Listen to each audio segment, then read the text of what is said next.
Santo. Pai nosso que estais nos céus, santificado seja o vosso nome. Venha a nós o vosso reino. Seja feita a vossa vontade, assim na terra como no céu.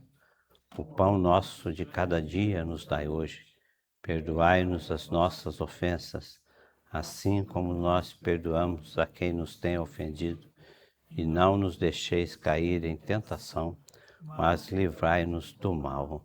Amém. Em nome do Pai, do Filho e do Espírito Santo. Amém.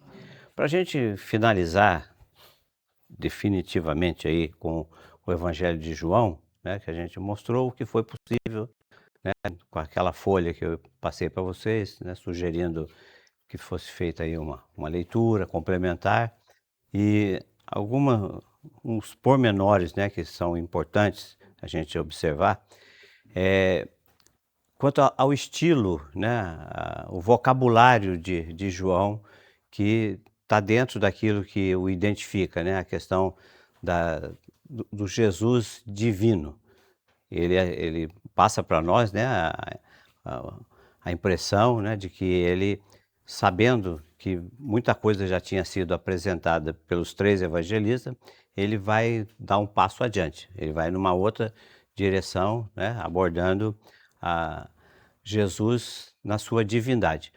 Os 3 evangelistas sinóticos abordam Jesus na sua vida, né, aqui na Terra, né?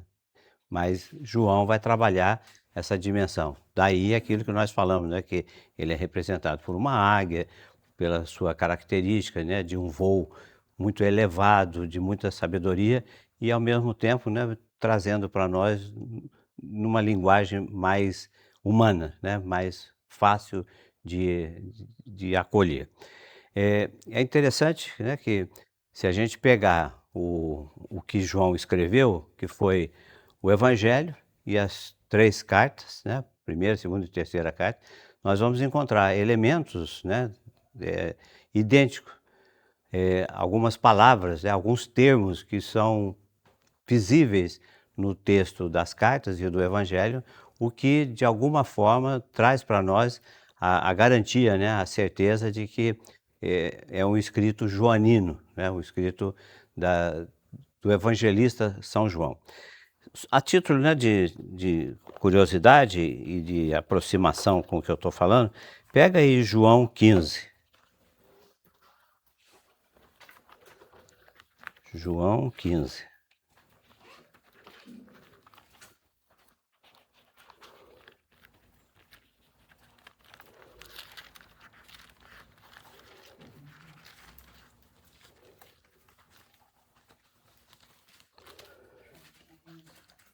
Aí, João 15, a videira e os ramos. Tá? Então, preste atenção no que ele escreveu.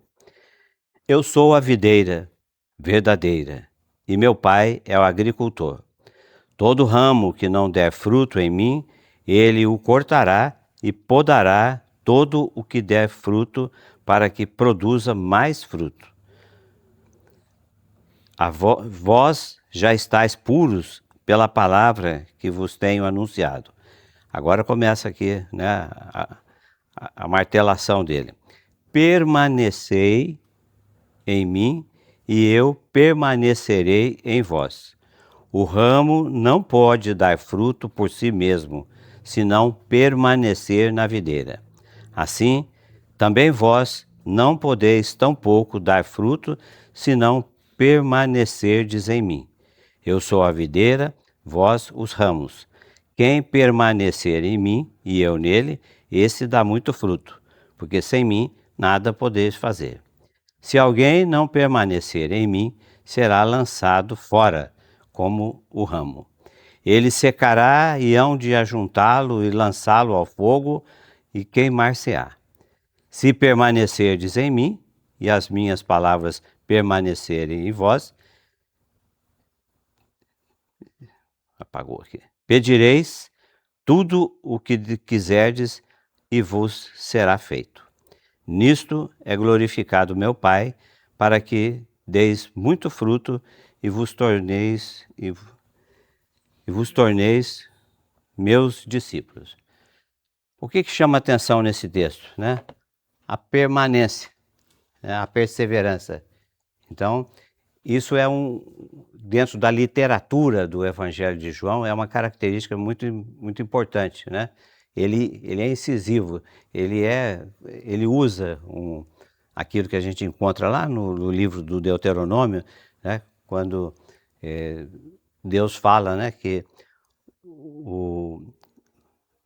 a pessoa precisa inculcar, né? Inculcar significa martelar, significa falar repetida e insistentemente para aquilo, né, gravar no nosso subconsciente, no nosso coração. Então ele usa e abusa dessa característica de literatura. Então algumas palavras, né, alguns verbos, como é o caso do verbo permanecer, a verdade, né, a palavra verdade que aparece, né, em João, Jesus dizendo, eu sou o caminho, a verdade e a vida. Se a gente pegar, né, vamos lá nas cartas de João, lá no finalzinho do livro, que tem também alguma coisa, né, porque daí quando vocês forem ler, né, vocês fiquem atentos para alguma outra palavra que possa surgir. Pega aí a segunda carta de São João, está na página 1554 da Ave Maria. Segunda carta ou epístola de São João.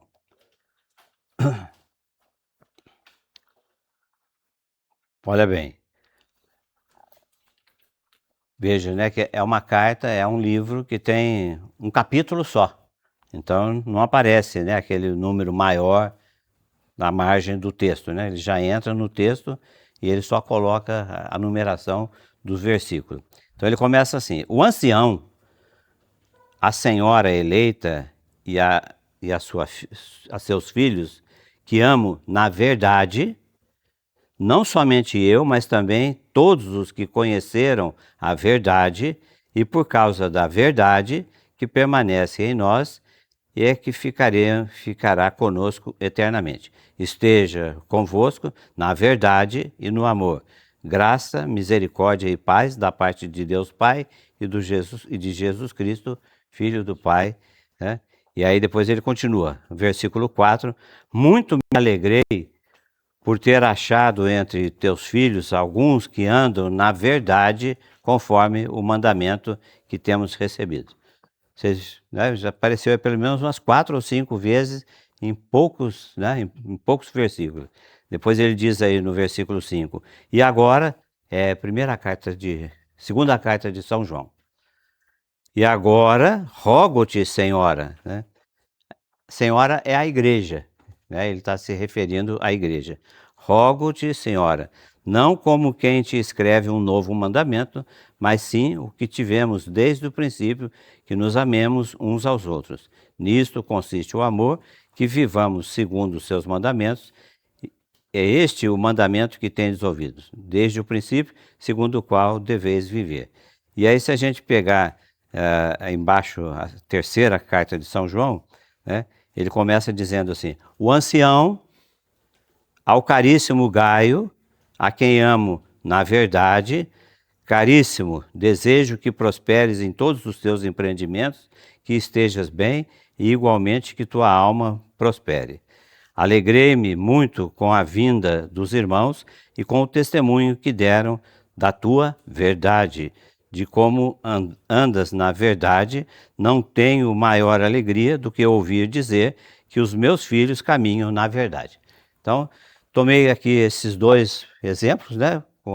No capítulo 15 do Evangelho de João, como ele insiste, né, na questão da permanência, da perseverança, como a gente aprende, né? O contato, o encontro, né, que muitas vezes nos impulsiona para uma mudança de vida, tem que ser, né, alimentado para ele se manter. Porque se fica só naquele impacto, né, daquela impressão maravilhosa. Por exemplo, quando a gente faz encontro de casais com Cristo. Nossa, é uma beleza. São 3 dias, o padre Carlos Afonso fala, é a imagem da igreja verdadeira. Todo mundo se dando bem, todo mundo se dedicando, ficando até mais tarde para descascar batata, para lavar o arroz, para cortar o tomate e para varrer a escadaria e pam, pararam, pam, pam, né? E aquela musiquinha sempre encontrando e vai, aquela coisa toda. Nossa, é uma maravilha, uma beleza. E aí no dia de ir embora recebe uma flor lá, a esposa, né? O esposo recebe um cartãozinho e sai e chora. Aquela escadaria do Salão Bela Vista fica toda encharcada, né? Parece, parece que agora vai, né? Aí na terça-feira, quando tem o retorno, né, para cada um dar o seu depoimento, já falta uma meia dúzia. Na semana seguinte já tem só meia dúzia, né? E assim rapidinho. Então o que falta, né, o que nos falta, na verdade, é perseverança, é permanecer. Por isso, nada melhor do que ler, né, quando estiver meio acabrunhado, meio, né, caidinho, né, leia esse capítulo 15, esses primeiros 9 versículos e conta, né, só de pirraça, conta quantas vezes aparece o verbo permanecer, né, no infinitivo ou nas suas conjugações, né. Ele fala categoricamente, é preciso permanecer. Permanecer em mim e eu permanecerei em vós. Então, essa era mais essa dica, né, que eu queria passar para vocês, para que vocês liga, né, a conexão aí quando for fazer a leitura e tenta encontrar outros, né, outras palavras, né, outras características que ele usa repetidamente dentro daquela perspectiva do do inculcar, né.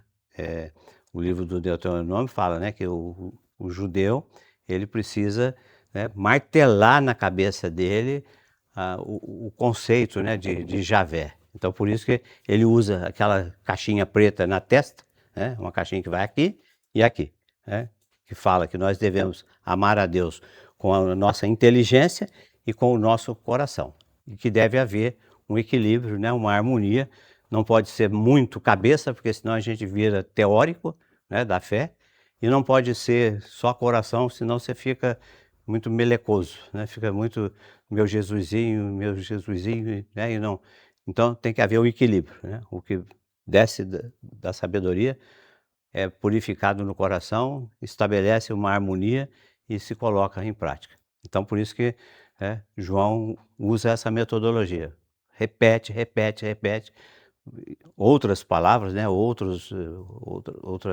referências, né, que ele quer que seja captado e praticado, né, porque não é conveniente, não resolve nada se a gente ficar só na teoreba, né, só na teoria, tá bom? Então, desejo que vocês façam uma ótima leitura de João e leia, né, também complementando o evangelho, as 3 cartas dele. A primeira carta é um pouco mais longa, né, mas tem elementos aí importantíssimos da nossa doutrina. A segunda e a terceira carta, né, são bilhetes, né, que ele deixou e justamente, né, para tentar corrigir algumas distorções que estão surgindo na igreja, na sua propagação pelos arredores do mundo. Então, tá aí a dica, tá bom? Feito? Terça-feira, segunda-feira que vem, tragam um bolo, né, dona Edilene? Então, terminado esse módulo dos evangelhos, né, dos 4 evangelhos, nós vamos entrar agora na sequência, né, do Novo Testamento, que é o livro dos Atos dos Apóstolos. Eu já abordei em outras circunstâncias aqui com vocês, rapidamente, né, falando que o livro dos Atos dos Apóstolos, né, não que exista um livro da Bíblia mais bonito do que o outro, mais interessante do que o outro, não existe essa classificação, essa consideração.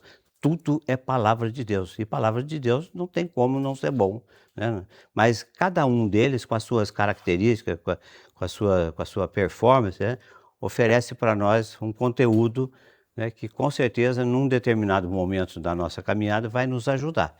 E o livro dos Atos dos Apóstolos, ele narra, né, assim, com bastante profundidade, a propagação, né, a difusão e a propagação da igreja, né, no universo, no mundo todo.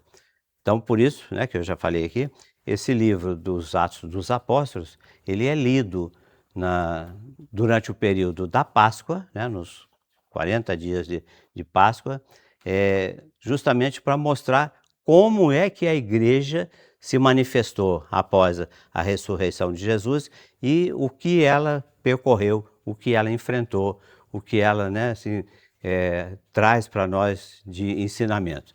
Então, é uma demonstração, né, muito expressiva de como que Deus opera essa propagação, né? Ele começa lá num grupinho pequeno, os 12 apóstolos. Logo depois da ressurreição, os apóstolos estão reunidos no cenáculo, eles eram 120, né? No dia do Pentecostes, depois que Pedro proclama o discurso anunciando que Jesus é o Messias, foi feito, né, foi declarado por Deus o nosso Messias e Salvador, aí muda para 3.000, né, o grupo.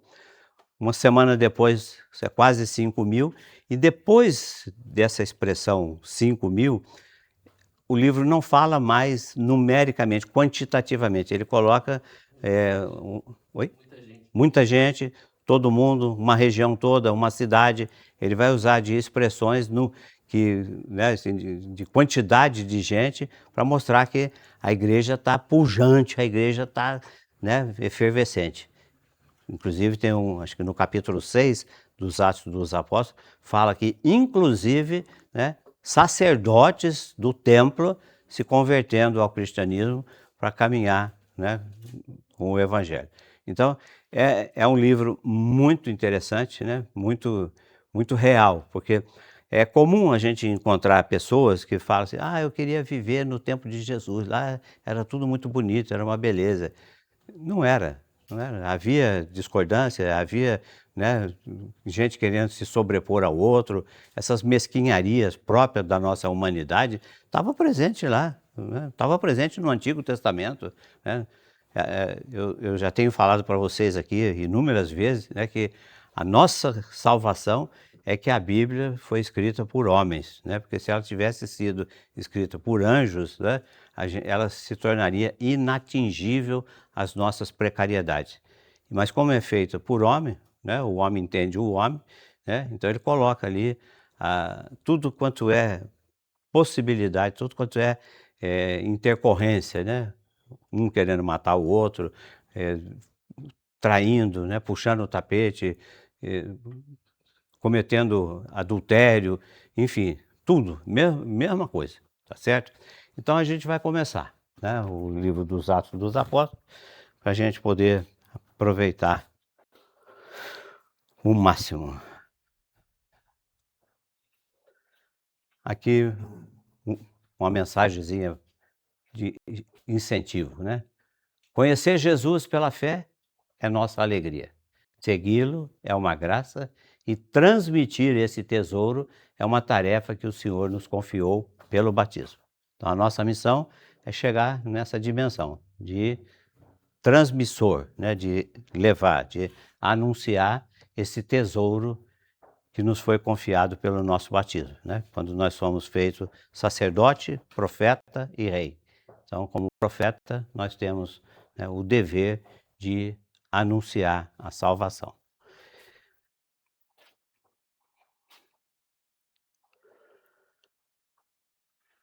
Livro dos Atos dos Apóstolos.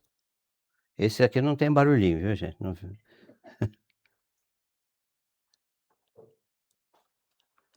Lembrando, né, que o livro dos Atos dos Apóstolos, né, ele começa a ganhar, né, assim, volume, intensidade após o Pentecostes, né? Por quê? Porque logo no começo, abra aí Atos capítulo 1.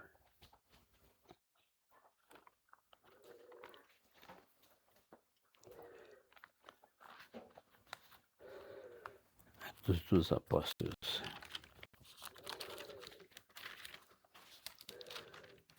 Perguntinha para esquentar.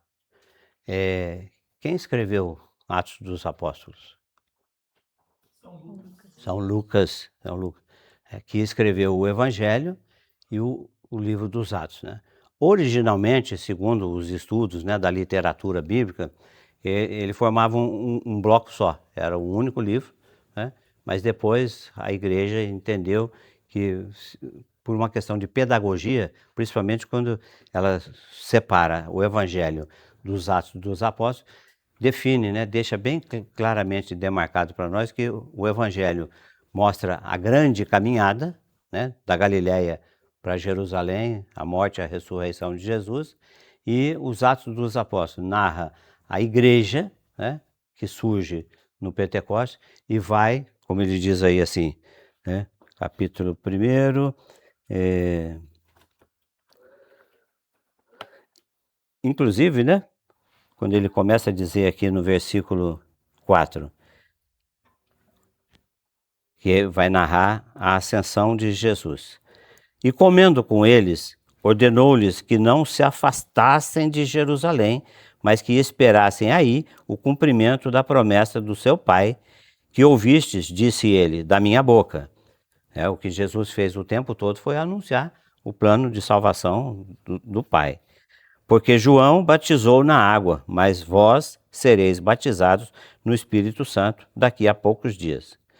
E é interessante, né? Preste atenção agora nesse trechinho, que vai mostrar para nós o seguinte: os apóstolos, depois de ter caminhado com Jesus durante 3 anos, ter assistido, participado, né, dos grandes momentos, dos milagres, dos prodígios, dos acontecimentos, eles ainda estão desse tamanho. É que nem nós, né? Desse tamanho, tá? Que a gente tem oportunidade, faz isso, faz aquilo, e a gente ainda continua, né, com pensamentos equivocados, pensamentos, né, voltados só para os nossos interesses. Então aqui, né, eles estavam lá para fazer a refeição. No versículo 6, assim reunidos, eles o interrogavam: Senhor, é porventura agora que ides restaurar o reino de Israel? Quer dizer, não aprenderam nada, né? O tempo todo. Se a gente pegar aquela caminhada do Evangelho de Marcos, né, que fala que Jesus vem como servo, que ele não vem como um rei, né, de ostentação, poder, riqueza e tudo mais. Ele vem na miséria, né, na pobreza. E eles não entenderam nada daquilo. Tanto é que naquela caminhada que Marcos relata, tem um momento que eles estão caminhando, quando eles chegam em casa, Jesus, né, fala: o que vocês conversavam no caminho? Só abobrinha, né? Eles estavam discutindo, na verdade, quem é que seria o maior no reino de Deus. Senhor, arranja aí um lugarzinho para mim, à sua direita, à sua esquerda, né?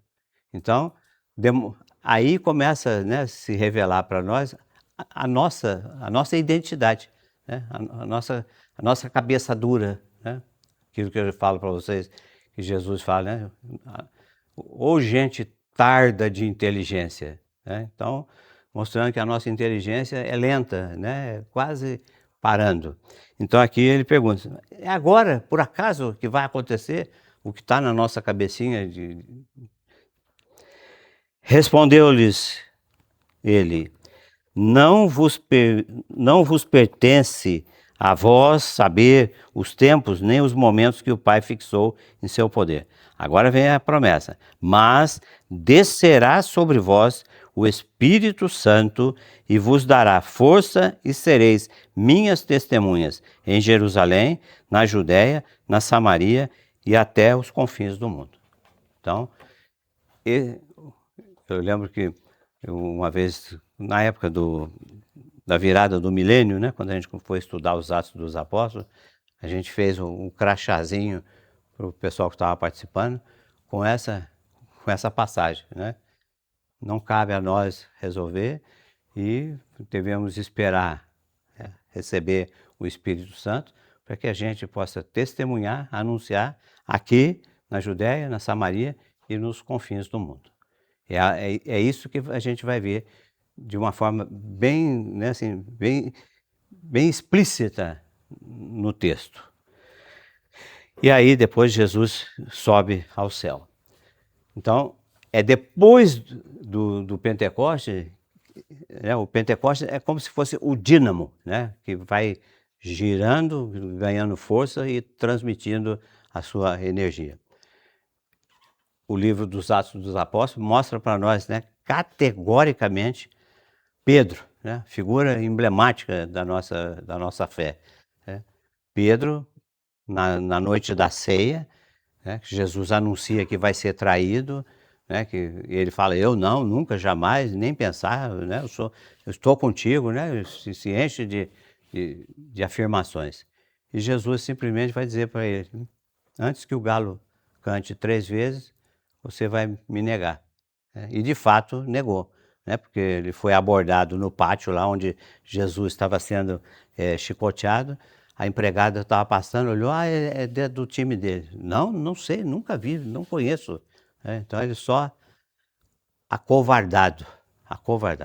No dia do Pentecoste, né, quando o fogo do Espírito Santo desce sobre o cenáculo, né, e ali inflama o coração de cada um deles, Pedro vai tomar a palavra, né, e isso inclusive é uma das diversas ocasiões em que Pedro toma a dianteira, né, revelando para nós a primazia, que ele seria o primeiro sobre toda a igreja, que depois, posteriormente, né, vê a nomenclatura de Papa, né, mas quando Pedro atuou no processo da igreja, ele, em nenhum momento ele foi chamado de Papa, né, ele era o apóstolo. Depois, no século IV, quando a igreja estava formatando, né, a Semana Santa, a liturgia, os festejos, etc. e tal, aí então surgiu a palavra Papa, né, de papai, no sentido de que o bispo de Roma é o pai da igreja, né, é o nosso paternal, né, bispo. Então, o Pentecostes, né, ele é o divisor. Aqui o que eu acabei de dizer para vocês aí, né, do livro que a gente leu. O tema e o programa dos Atos dos Apóstolos aparecem logo no início, esse versículo 8 do capítulo 1, né? O Espírito Santo descerá sobre vós e dele receberão força, coragem para serem minhas testemunhas em todas as dimensões da terra.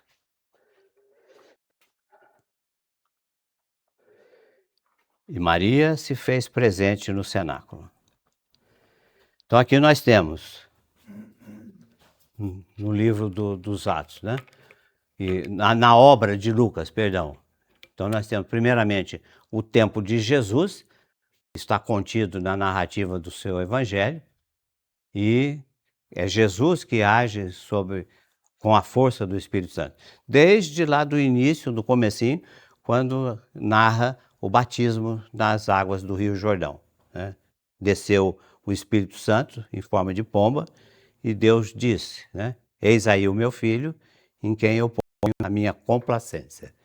É o preenchimento, né, do Espírito Santo. Depois, a ressurreição e o Pentecostes, o livro dos Atos, né, pode ser chamado de o Evangelho do Espírito Santo, e a comunidade age com a força do Espírito Santo. É a partir do momento em que a comunidade recebe o derramamento do Espírito Santo que ela ganha força, coragem, destemor, né, para poder enfrentar todas as dificuldades e tem vencido, né? Nós estamos aí no ano 2026, a igreja se mantém de pé. Às vezes um tanto quanto abalada, né, por conta da infidelidade, da crueldade, da desumanidade, né, do homem que se nega a manter a sua fidelidade com Deus através do seu Filho.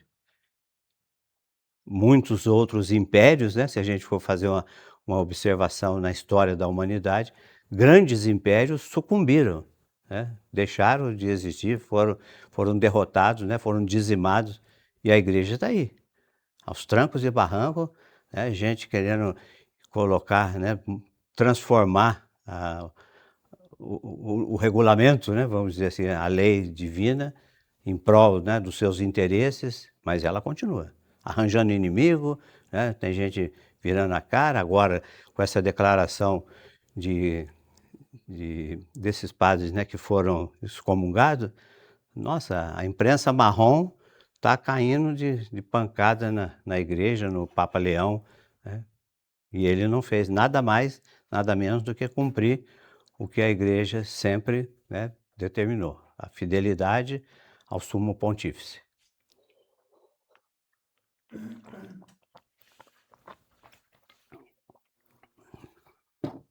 Se tiver alguma pergunta, pode levantar a mãozinha.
A gente ver. Abre aí Atos dos Apóstolos, capítulo 13.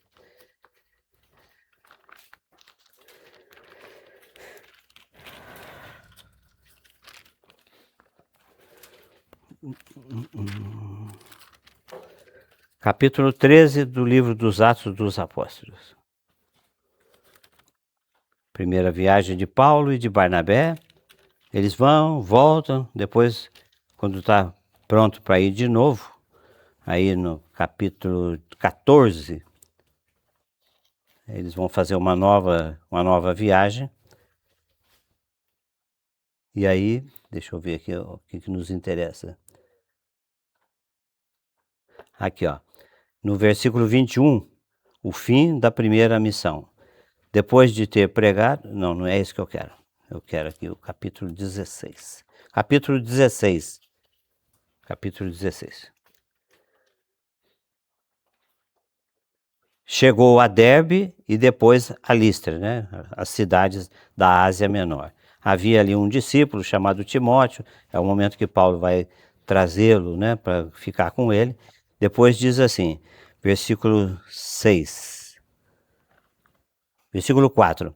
Nas cidades pelas quais passavam, ensinavam que observassem as decisões que haviam sido tomadas pelos apóstolos em Jerusalém. Assim, as igrejas eram confirmadas na fé e cresciam em número de dia para dia. Aquilo que eu falei para vocês. Ele não fala quantos, né? Mas fala que a igreja continuava crescendo. Aí ele diz assim, versículo 6. Atravessando em seguida a Frígia e a província da Galácia, foram impedidos pelo Espírito Santo de anunciar a palavra de Deus na província da Ásia. Ao chegarem aos confins da Mísia, né? Não é para chegar aos confins? Está chegando. Né? Tensionavam seguir para a Bitínia, mas o Espírito de Jesus não o permitiu. Depois de haverem atravessado rapidamente a Mísia, desceram a Troade. Eles desceram a Troade. Aí diz assim, de noite, Paulo teve uma visão. Um macedônio em pé diante dele lhe rogava, passa a Macedônia e vem em nosso auxílio. Assim que teve esta visão, procuramos... Então, a partir de agora, ele quer mostrar que ele estava junto. Ele estava falando, né, de uma maneira que se referia a Paulo e como se ele não tivesse na barca, né? Aqui ele já se coloca junto. Aí na sequência, no versículo 11, embarcados em Troade, fomos diretamente a Samotrácia. Então, isso aqui é para evidenciar, né, que Paulo e Lucas realmente tiveram um convívio, né, muito produtor. O Atos dos Apóstolos é a continuação da obra de Lucas. É considerado Lucas, né, como único autor não judeu, natural da Antioquia da Síria. Lembre, né, eu sempre falo, quando fala de Antioquia, procura saber se é a Antioquia da Síria ou Antioquia da Psídia. Se for Antioquia da Síria, é uma região no litoral do mar Mediterrâneo. Se for a Antioquia da Psídia, é uma região no coração da Ásia Menor, bem próximo da cidade de Tarsis, né, que é a cidade natal de São Paulo. Então, a mesma coisa, né, aproveitando, Cesareia. Cesareia tem duas Cesareias. Tem uma Cesareia que fica na praia ali do mar Mediterrâneo. Se puxar uma linha horizontal da Cesareia, vai passar em Jerusalém, né, bem na mesma linha. E tem a Cesareia, né, lá perto de Damasco, né, que era um território pagão, que foi aonde Jesus, pela primeira vez, né, anunciou a origem da igreja na figura de São Pedro. Tá certo? Cesareia de Filipe e Cesareia Marítima. É importante a gente saber isso para a gente, né, não ficar que nem gente que desceu do carrinho bate-bate lá no parque, né, fica dando cabeçada um no outro. E Lucas, né, demonstra ser um historiador muito competente. Nós falamos aqui, quando nós apresentamos o Evangelho de Lucas, né, que a característica principal do seu perfil era o estilo de historiador, né? Tanto é que ele começa falando do seu Evangelho, dizendo que ele foi pesquisar, que ele foi escutar a narrativa. Conclui-se com essa afirmação de que ele teria, né, ficado vários dias aos pés de Nossa Senhora, né, colhendo informações, porque só ele narra, né, com intimidade a gravidez, né, o nascimento de Jesus, a infância de Jesus.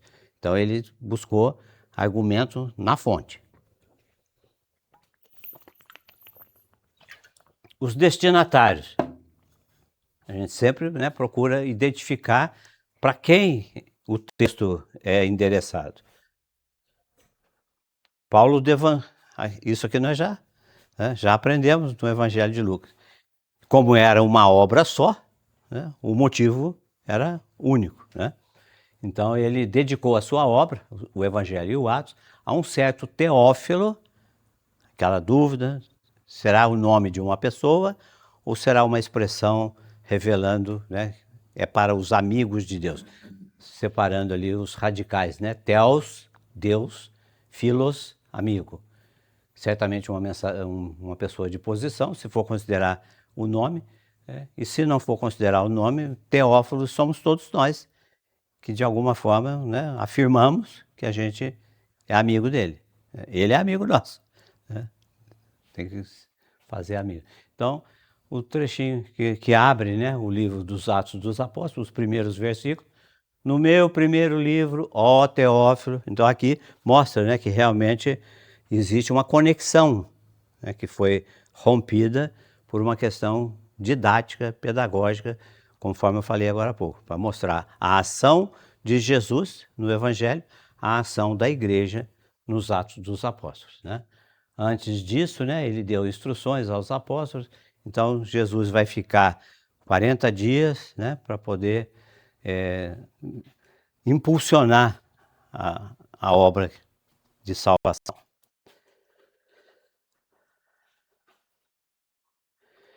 Ele escreve para as comunidades que enfrentavam uma série de questões, incentivando, né, ele quer incentivar a unidade e a comunhão. Isso aqui, de certa forma, repete o Evangelho de João. Essas dificuldades, esses problemas, né, essas questões, são mais ou menos idênticas, né? A expectativa pela vinda do Messias, que não acontece, que ele prometeu que vinha e não vem. O cerco está apertando. Nós lemos aí, pega aí o capítulo 3 dos Atos dos Apóstolos. A gente já leu isso aqui outras vezes. Capítulo 3.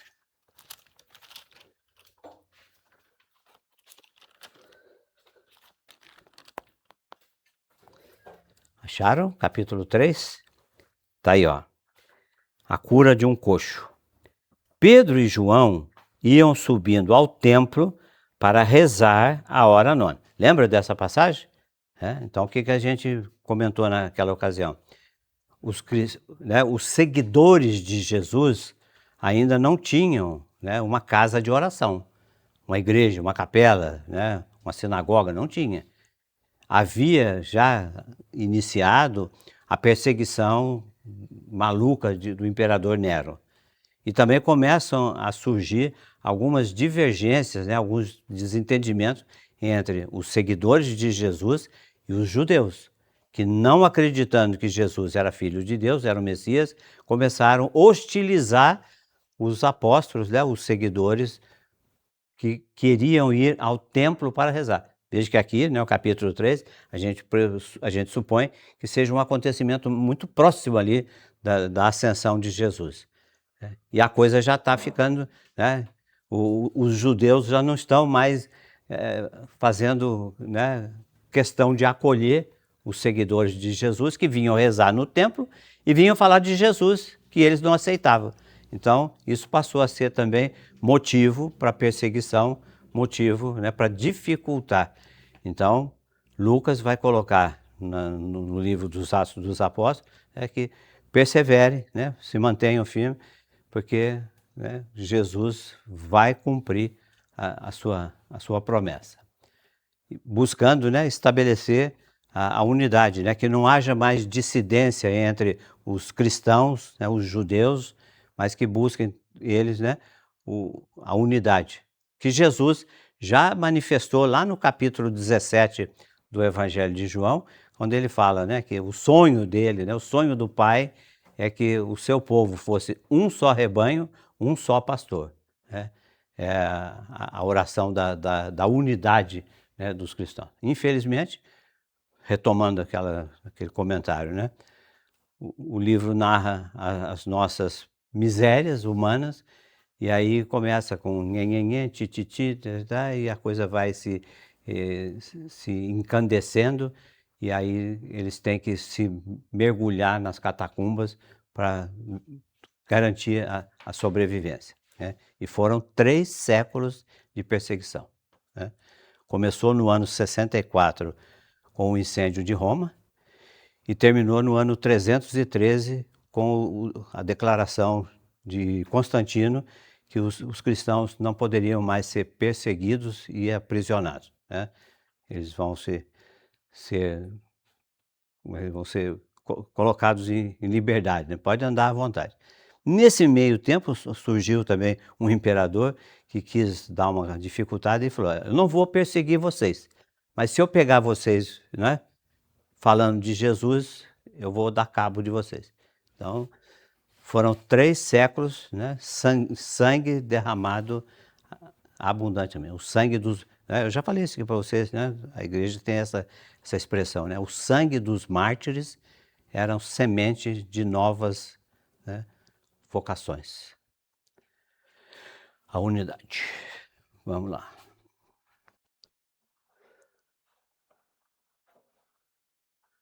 Lucas escreveu para dar conhecimento à verdadeira realidade do cristianismo, né? E para mostrar essa difusão, como quem diz, ó, fica feio, olha como nós estamos crescendo, olha como a gente está indo, né? Está ganhando robustez, né? Está ganhando volume. Então, segura as pontas, né? A verdadeira realidade, né, do cristianismo e a difusão do evangelho entre os gentios. Eu trouxe aí para vocês...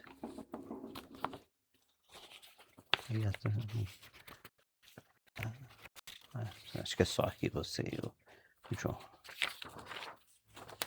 Eu trouxe aí esses apontamentos, né, que eu fui anotando.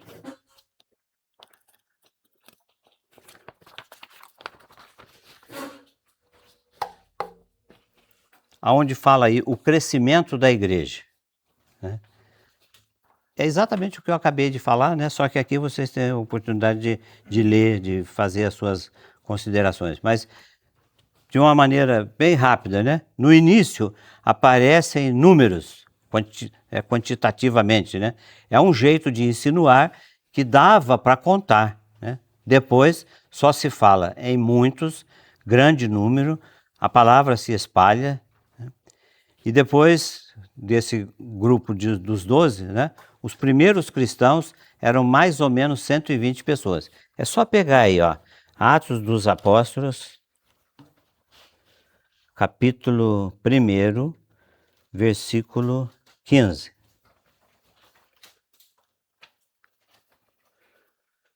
No dia da eleição, né, de Matias, que vai ocupar o lugar de Judas Iscariotes.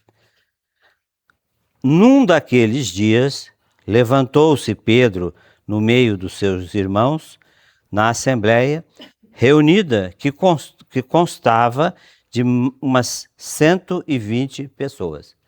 Lembrando, 120 é múltiplo de 12, é múltiplo de 10, né? 12, 10, tudo é símbolo de totalidade, significa que não são só 120, são tantos quantos Deus quis colocar naquela situação.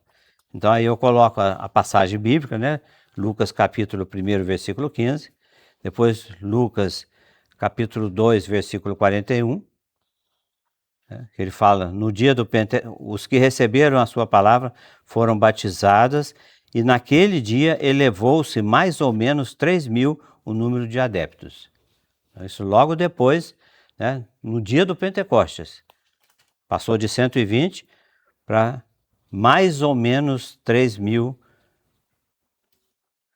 Depois foi aumentando, versículo 4, capítulo 4, versículo 4. Muitos, porém, dos que tinham ouvido a pregação, creram, e o número dos fiéis elevou-se a mais ou menos 5.000. Aí agora começa a sequência de informação que não expressa, né, a quantidade. Ele começa assim: muitos, porém, dos que tinham ouvido a pregação, aqui eu já falei, no capítulo 5, versículo 14, ó, cada vez aumentando a multidão dos homens e mulheres que acreditavam no Senhor.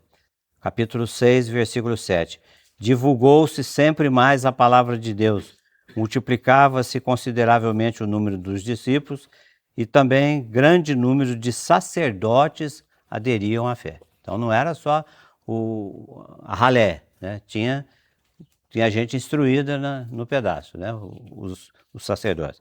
E aí continua, né? No capítulo 9, 42, esse fato espalhou-se por toda Jope, né? Uma região ali marítima, e muitos creram no Senhor. Depois fala na cidade de Antioquia, né? No capítulo 11, versículo 21, a mão do Senhor estava com eles e grande foi o número dos que receberam a fé. Grande foi o número. Capítulo 11, versículo 24. Pois era um homem de bem e cheio do Espírito Santo e de fé. Assim, uma grande multidão uniu-se ao Senhor. Depois na Antioquia da Psídia.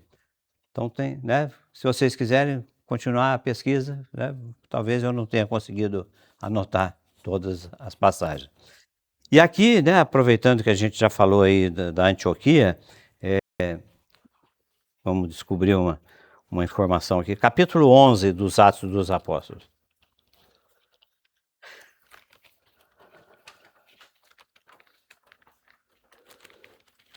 Capítulo 11.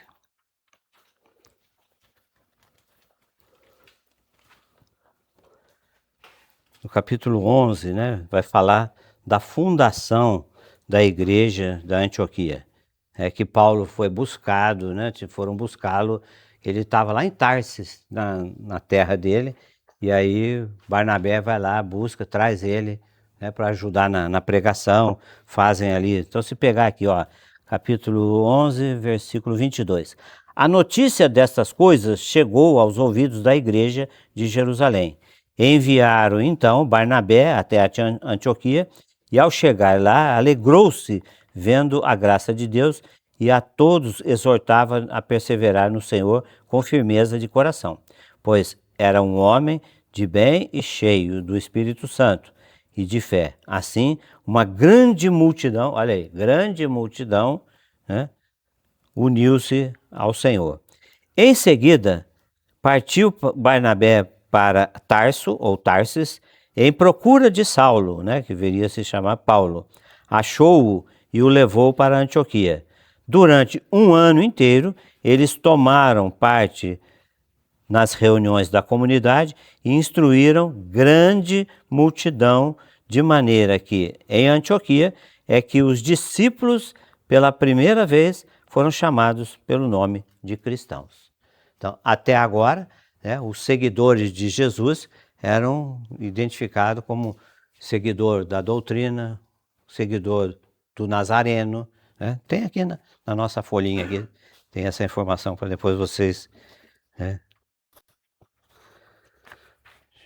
Aqui, ó. Nesse mesmo lado da folha que fala, né, do crescimento da igreja, lá embaixo fala de onde surgiram os cristãos, né? Qual é a origem. Então é isso aí, surgiu dessa pregação, né, magnífica de Paulo e Barnabé, que fez com que aumentasse, né, de maneira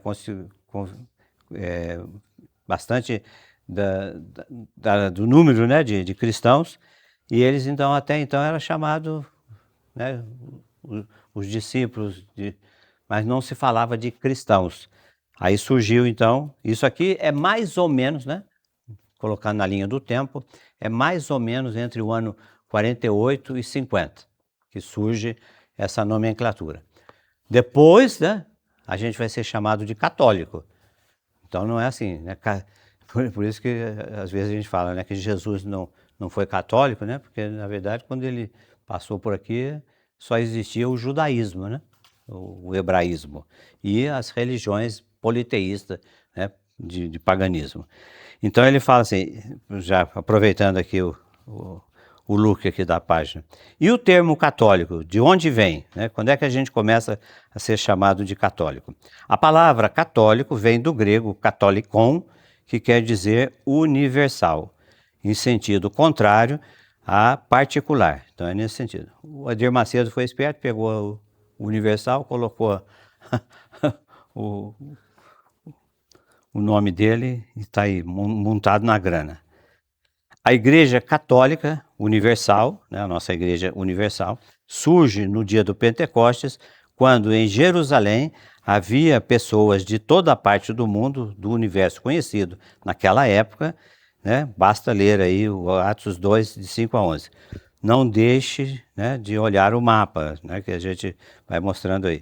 O termo católico, então, surge pela primeira vez por volta dos anos 110, na carta de Santo Inácio de Antioquia, quando ele escreveu para a comunidade de Esmirna, quando ele diz: onde quer que se apresente o bispo, ali esteja também a comunidade, assim como a presença de Cristo Jesus nos assegura a presença da Igreja Católica. Vejam bem, pega aí o capítulo 2 dos Atos dos Apóstolos.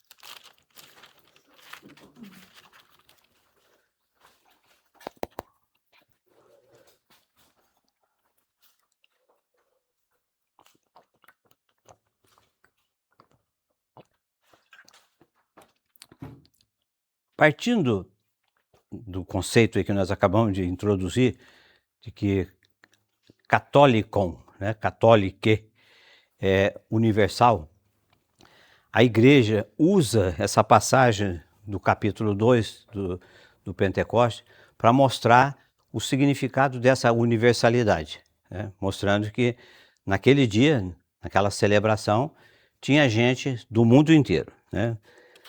Vejamos aqui, capítulo 2, começa narrando a descida do Espírito Santo no cenáculo, né, sobre as pessoas que estavam ali, inclusive Maria, mãe de Jesus, estava ali esperando.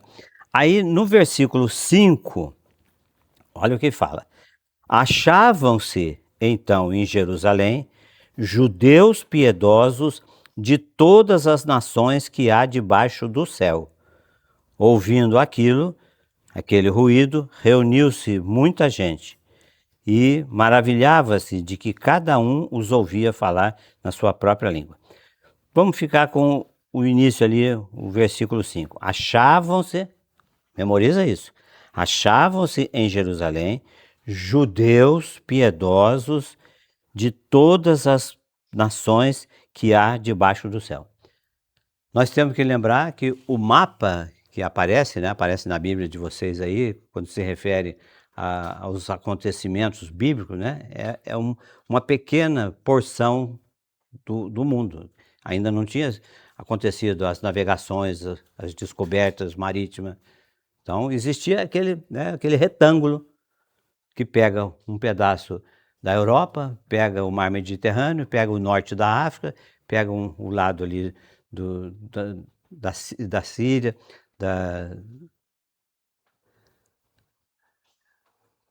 tem mais um, o Iraque, o Irã, né?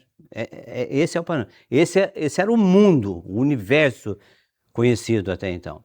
Então, Lucas escreveu: estava presente em Jerusalém judeus piedosos de todas as partes da terra que existe debaixo do céu. Ou seja, povos do mundo todo.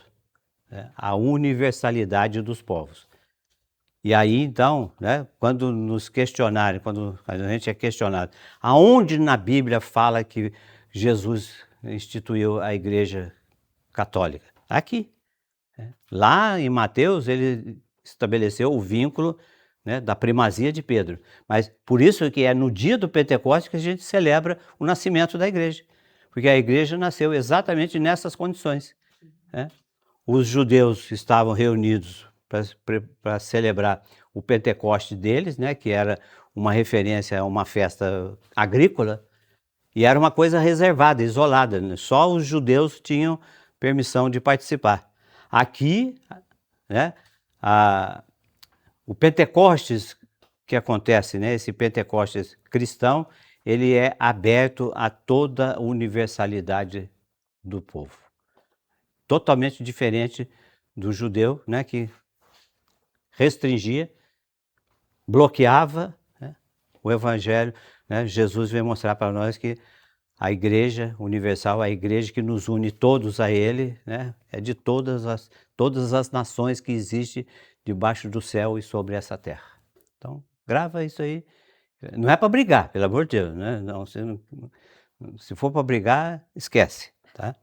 Então, é isso aí, né?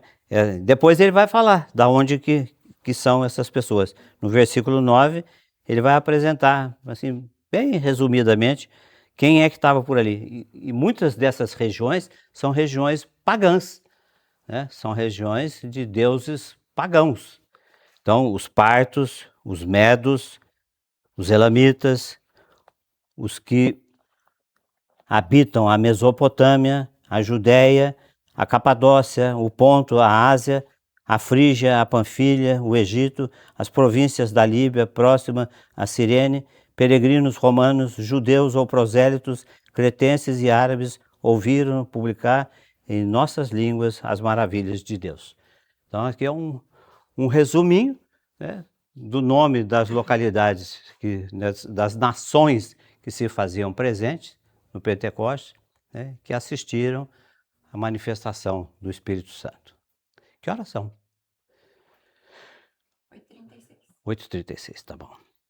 Tudo bem até aqui, gente? Então, nós estamos aí nessa evolução. A gente sai de uma condição de que a gente era chamado de nazareno, nazareu, o caminho, né? Jesus era chamado de o caminho, chamado de a doutrina, os seguidores da doutrina. Quer ver? Pega aí, capítulo 9 dos Atos dos Apóstolos.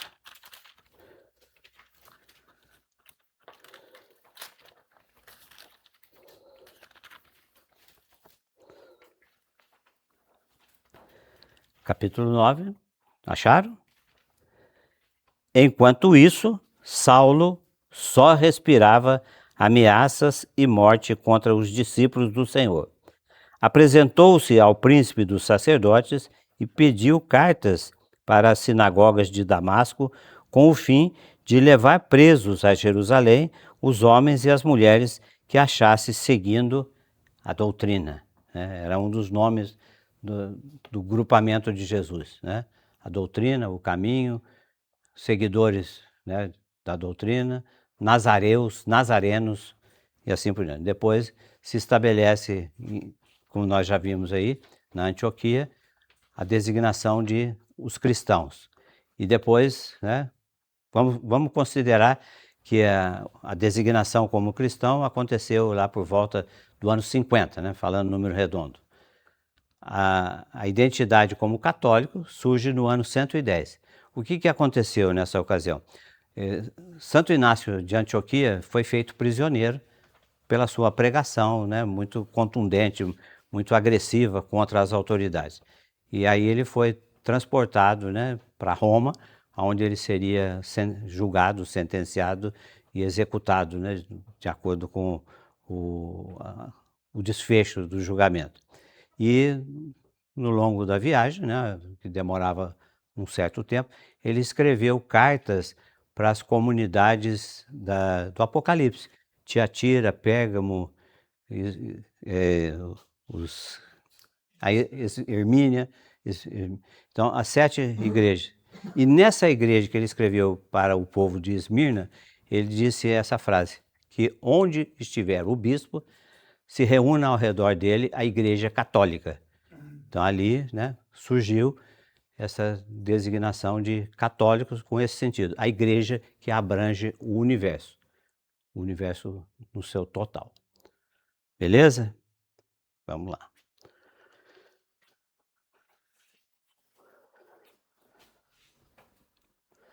Os destinatários são normalmente, né, principalmente pagãos convertidos, tendo em vista, né, instruí-lo e edificá-lo. Fortalecer a manutenção dos cristãos, né, a, a sua administração, né, ao seu líder, o ancião, né, o presbítero que fora designado. Então,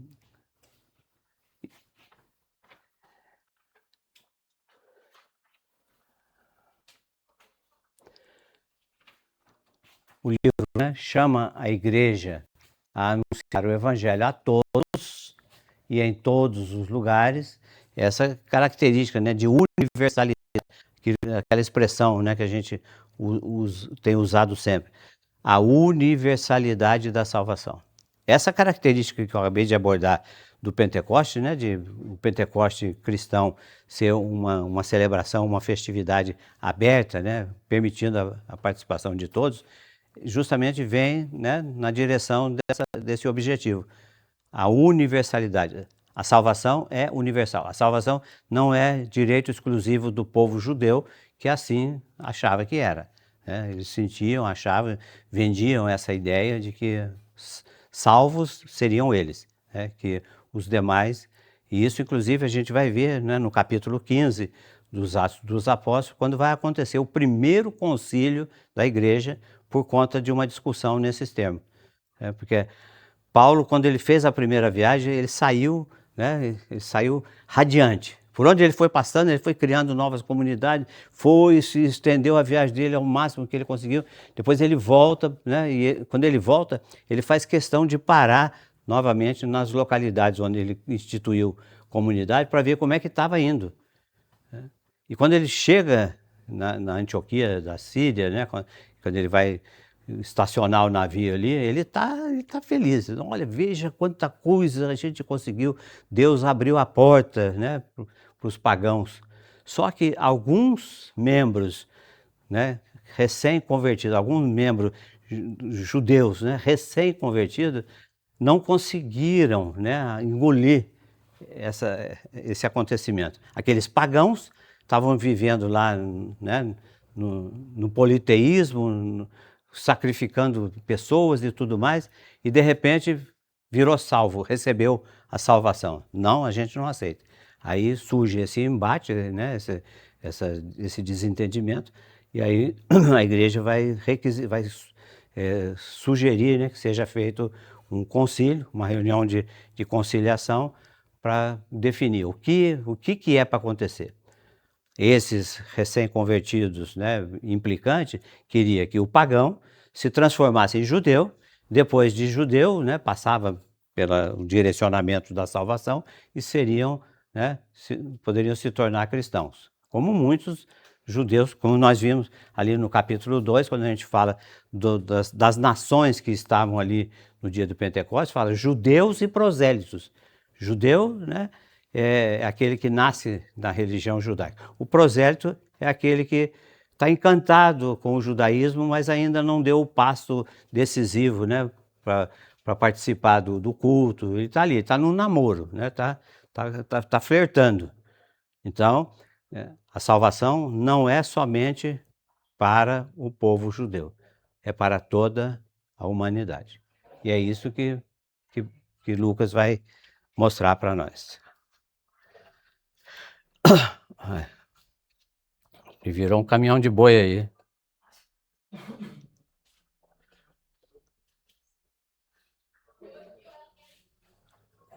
Aquelas perguntinhas básicas, né? Quando, onde? Provavelmente tenha sido após o cativeiro, né, que Paulo passou em Roma entre o ano 60 e 61. Né? Outro dia eu estava com, não sei se foi com você, Murilo, que a gente estava falando sobre o filme de São Paulo. Não foi, não foi. Isso, então. Se vocês não assistiram ainda, se tiver a oportunidade de encontrar no YouTube, no Netflix, aquela coisa, Paulo, o Apóstolo de Cristo. É sensacional. É coisa mesmo assim, muito bom, muito bacana, muito verdadeiro, né. O produtor, ele foi de uma graça do Espírito Santo enorme, né, porque ele não deixou a veia artística dele colocar Jesus em situações constrangedoras, né, de fazer apresentações, escabrosas, né, ele narra o que está na palavra, né. Então quem quiser assistir algo muito, inclusive considerando esse momento que nós estamos falando desses fatos, né, traz aí uma luz muito boa.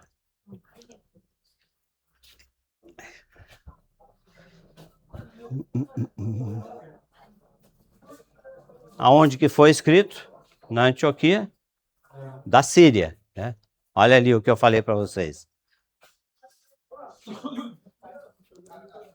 Aqui, né, na direção ali do que passou Síria da Antioquia. Lá em cima, mais ou menos ali, né, no meio do mapa ali, a Antioquia da Pisídia, né? Então são as duas localidades aí que não pode ser confundida.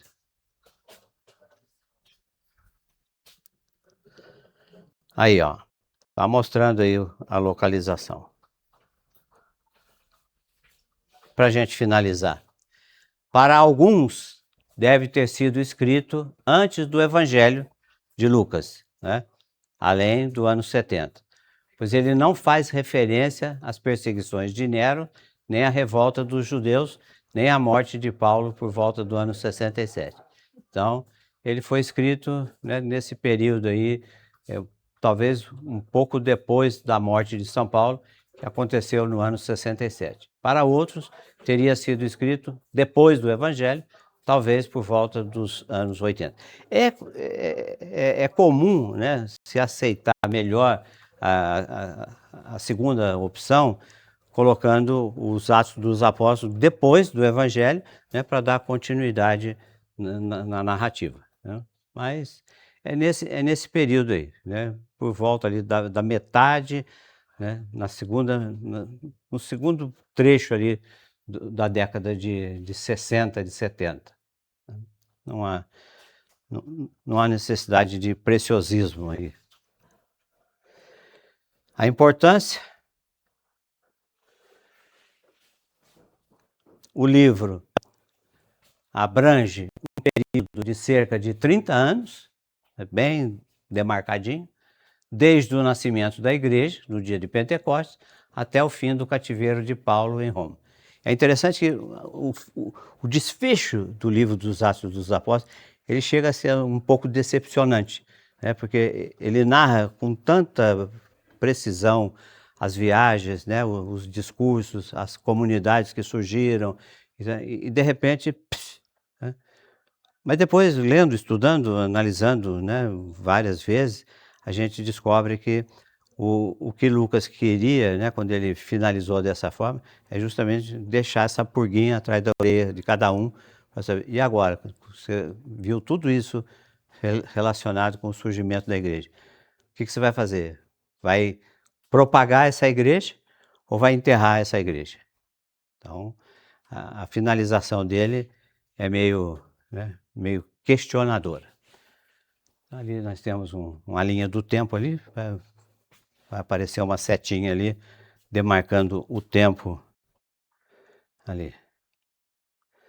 Esse é o espaço de tempo, do ano 30 até mais ou menos, né, no cerca de 30 anos, né, esse intervalo de tempo, do dia de Pentecostes até o fim do cativeiro de Paulo em Roma. Certo? Vamos ver. Aqui é só uma ilustração. Eu vou parar por aqui, pedir a compreensão de vocês. Meu joelhinho ergueu a bandeira vermelha aqui, aí eu vou lá no VAR para ver o que está acontecendo. Todo mundo pegou a folha? Castro, você pegou? Acho que eu esqueci de. Eu dei para a Larinha, esqueci de botar o seu aqui. Valeu. Uma pergunta técnica. diante da expectativa de vocês quando começaram a participar, o que a gente está apresentando está sendo interessante? Tá, eu não quero elogio, não. Eu quero saber, né, se de repente a gente não está indo por um caminho bom, buscar, porque existem diversas maneiras, né, de interpretar né, os livros bíblicos, né? Eu tenho me baseado nesse conteúdo, foi aonde eu aprendi, né, aqui em Lorena, e também através do curso à distância, né, do Dom Estevão Bittencourt, que é considerado um dos maiores teólogos do Brasil. Então, o material que eu tenho usado é sempre extraído dos cursos dele, né, das apostilas. E eu sempre pergunto, porque de repente, não, tá muito prolixo, né, tá falando muito, tá repetindo muito, mas tem coisa que é o inculcar, né, é você martelar para fixar na memória. E qualquer dúvida, né, qualquer discordância, nós nós não somos detentor da verdade, né, a gente busca descobrir o caminho certo. Amém? Muito bem. Então vamos agradecer a Deus, né, por mais essa noite, em que nós iniciamos a nossa caminhada pelo surgimento e o crescimento da Santa Mãe Igreja, através do Espírito Santo. Ave Maria, cheia de graça, o Senhor é convosco. Bendita sois vós entre as mulheres, bendito é o fruto do vosso ventre, Jesus. Santa Maria, Mãe de Deus, rogai por nós, pecadores, agora e na hora de nossa morte. Amém. O Senhor esteja convosco. Por intercessão de Nossa Senhora de Loreto, nossa padroeira, desça sobre vós, sobre as vossas famílias, a bênção do Deus Todo-Poderoso, Pai e Filho e Espírito Santo. Amém. Uma boa noite, um bom descanso. Até semana que vem, se Deus quiser.